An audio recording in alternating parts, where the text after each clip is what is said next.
கரெக்டாக ஃபேன்ஸுக்கு வணக்கம். ஐபிஎல் 2024ல பெஸ்ட் மூமெண்ட்ஸ் எல்லாம் என்ன, 2024ல சிறந்த மூமெண்ட்ஸ் என்னங்கிறத பார்த்துட்டோம்.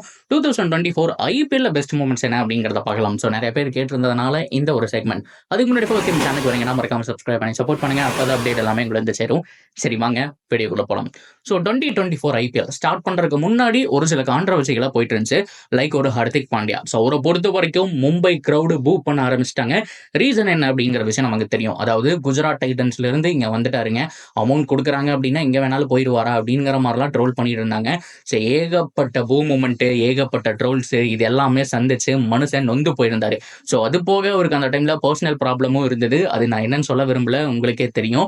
ஸோ இது எல்லாமே சேர்ந்து ஹர்திக் பாண்டியாவை ரொம்ப தாக்குச்சு. ஸோ அந்த வருஷம் ரொம்ப புவரா போச்சு. அண்ட் மும்பை கேம்புக்கும் பார்த்தோம் அப்படின்னா ஒரு புவரான இயரா அமைஞ்சதுங்க. ஸோ அதே மாதிரி கேமரூன் கிரீனோட ட்ரேடு மிகப்பெரிய அளவில் பேசப்பட்டுச்சு. ஆர்சிபிக்கு போய் தரமா செய்ய போறாருங்கிற மாதிரிலாம் பார்த்தோம். ஆனா பேட்டிங்ல கொடுக்கல, பவுலிங்ல 2-3 க்ரூஷியல் விக்கெட்ஸ் முக்கியமா எடுத்து கொடுத்தாரு. அந்த 1% சான்ஸ்ல ஆர்சிபி உள்ள போனாங்க. ஸோ அடுத்ததான் ஆர்சிபிக்கு தான் நம்ம வரப்போறோம். ஆர்சிபியை பொறுத்த வரைக்கும் 1% சான்ஸை வச்சு எப்படி குவாலிஃபை ஆகணும் அப்படிங்கிற மாதிரி ப்ரூவ் பண்ணி காமிச்சாங்க. ஸோ ஆல்மோஸ்ட் முடிஞ்சு போச்சு, டோர்னமெண்ட்டே முடிஞ்சு போச்சு. அவங்க உள்ள வரக்கெல்லாம் வாய்ப்பே இல்லை அப்படின்னு இருக்கும்போது மீதி இருக்கக்கூடிய ரிமைனிங் எல்லா மேட்சஸுமே லைனா வின் பண்ணி ஒவ்வொரு மேட்ச்ல ஒவ்வொரு ஹீரோஸ் வந்தாங்க. ஸோ அதுக்கப்புறம் ஃபைனலா மே 18 வந்துட்டு சிஎஸ்கே கூட ஒரு மேட்ச் நடந்தது. ஸோ அதுலயும் வின் பண்ணி செம்மையா குவாலிஃபை ஆனாங்க. அன்பார்ச்சுனேட்லி எப்பவும் போலதாங்க, கடைசியில் ஊத்திக்கும் இல்லையா, ஆர்சிபி மேலே வரைக்கும் வருவாங்க. ஸோ கரெக்டாக ஃபினிஷ் பண்ண மாட்டாங்க. அதே மாதிரி தான் நடந்தது. ஸோ இந்த ஃபார்முக்கு அப்படியே போய் டைட்டில் அடிச்சிருக்கணும். ஆனால் ஆர்ஆர் கிட்ட தோத்துட்டு வெளியில் வந்தாங்க. ஆனால் ஆர்சிபிக்கு நல்ல ஒரு கான்ஃபிடென்ட்டை கொடுத்துதுங்க. ஸோ கண்டிப்பாக நமக்கு 1% சான்ஸ் இருந்தால் கூட நம்ம முன்னேறலாம் அப்படிங்கிற மாதிரி நிறைய பேருக்கு மோட்டிவேஷனாகவும் இருந்தது. நம்ம சேனல்லே சப்ஸ்கிரைபர் ஏகப்பட்ட பேர் சொன்ன ஒரு விஷயம் அதுதான். ஸோ அந்த ஒரு மொமெண்ட் சூப்பரான விஷயம். ஸோ அடுத்ததாக சென்னை சூப்பர் கிங்ஸை பொறுத்த வரைக்கும் நியூ இயரா ஸ்டார்ட் பண்ணாங்க. ஸோ அதாவது எம்எஸ் தோனி கேப்டன்சியிலிருந்து விலகிட்டாரு. அண்ட் ருத்ராஜ் கெய்க்வாட் கையில அந்த கேப்டன்சி கொடுத்தாரு. அவரு வந்துட்டு செமையாவே பண்ணாருங்க, பூரா பண்ணாரு அப்படிங்கிறத சொல்லவே முடியாது.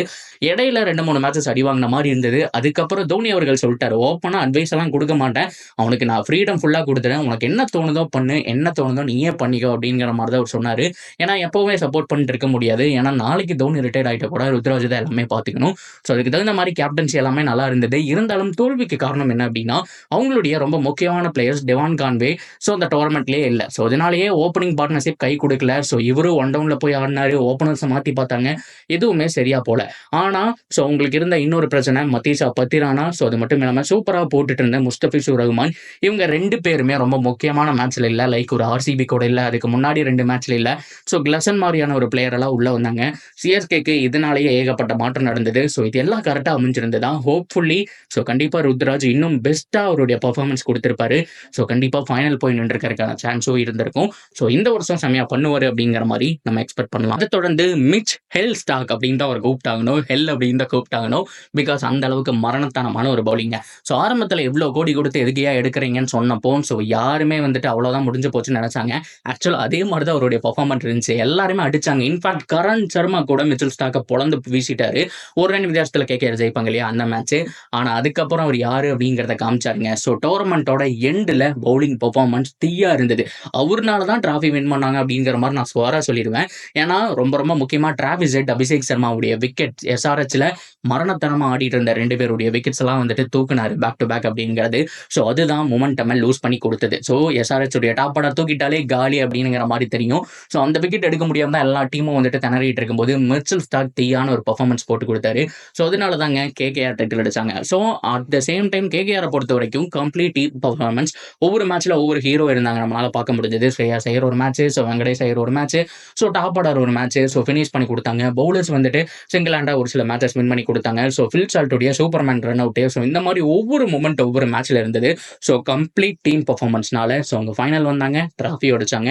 அதுவும் one of the best moment. So ஐபிஎல்ல இதே மாதிரி நிறைய சம்பவங்கள் நடந்துச்சு. அண்ட் கேகேஆர் வேர்ல்ட் டிசர்வ் தான் சொல்லி ஆகணும். ஸோ அந்த அளவுக்கு சூப்பரான பர்ஃபார்மன்ஸை கொடுத்தாங்க. 2024 உண்மையாலுமே சூப்பரான ஒரு வருஷமா போச்சு ஐபிஎல்லை பொறுத்த வரைக்கும். இருந்தாலும் மிக முக்கியமான டீமான Chennai super kings, Mumbai Indians இவங்கெல்லாம் இன்னும் ஃபைனல் பிளேயர்ஸ் எல்லாம் வந்திருந்தா இன்னும் வந்துட்டு தீ பிடிச்சிருக்கும். ஸோ ஆனால் அன்ஃபார்ச்சுனேட்லி அதை பண்ண முடியாமல் போச்சு. இருந்தாலும் ரசிகர்கள் வருத்தப்படக்கூடிய இன்னொரு விஷயம் என்ன அப்படின்னா T20 வந்துட்டு அடுத்த ஜென்ரேஷன் போயிடுச்சு. ஸோ ஃபர்ஸ்ட் எல்லாம் ஒரு 150 போட்டாலே மிகப்பெரிய டார்கெட்டாக இருக்கும், பவுலிங்க்கு அந்த அளவுக்கு சப்போர்ட் இருக்கும். ஆனால் இப்போ பேட்ஸ்மேன் கேமாக மாறிடுச்சா முழுக்க முழுக்க. ஏன்னா ஒவ்வொரு மேட்ச் 230, 260, போன தடவை வந்துட்டு ஆல் டைம் பெஸ்ட் ரெக்கார்ட் அப்படிங்கிற மாதிரி எஸ்ஆர்எஸ் எல்லாம் வந்துட்டு கொண்டு வந்தாங்க. ஸோ இந்த மாதிரியே வந்துடுச்சு கேம் அப்படிங்கிற மாதிரி எல்லாருமே ஃபீல் பண்ணிட்டு இருக்காங்க. ஸோ அது ஒரு பக்கம் இருந்தாலும் ஹோப்ஃபுல்லி இந்த வருஷம் பவுலிங் யூனிட் கம்பேக் கொடுப்பாங்க அப்படிங்கிற மாதிரி நம்ம எக்ஸ்பெக்ட் பண்ணலாம்.